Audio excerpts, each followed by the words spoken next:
Kementerian Kesehatan Selasa siang menggelar apel kesiapsiagaan bidang kesehatan menjelang Hari Raya Idul Fitri. Untuk tahun ini Kementerian Kesehatan telah menyiapkan sebanyak 870 pos kesehatan, 1.094 puskesmas, dan 1.554 rumah sakit di sepanjang jalur mudik yang siap siaga melayani pemudik selama 24 jam.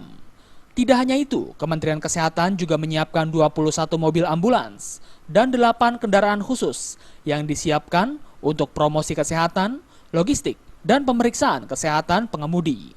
Menteri Kesehatan Nila F. Muluk mengatakan untuk jumlah pemudik tahun ini diperkirakan mengalami peningkatan sebesar 1,98% dibanding tahun sebelumnya. Nila menyatakan untuk arus mudik utamanya terjadi di 10 provinsi seluruh Indonesia, salah satunya di daerah Sumatera Selatan.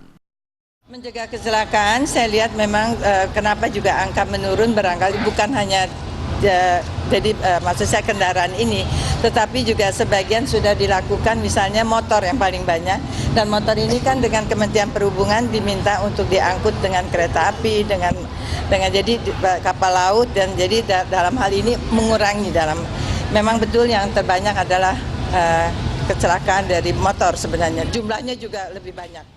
Terkait mudik lebaran ini, Menteri Kesehatan Nila F. Muluk menghimbau kepada para pemudik agar berhati-hati selama membawa kendaraannya. Dari Jakarta, Febi Waryanti dan Wayan Agus Sumarjaya melaporkan.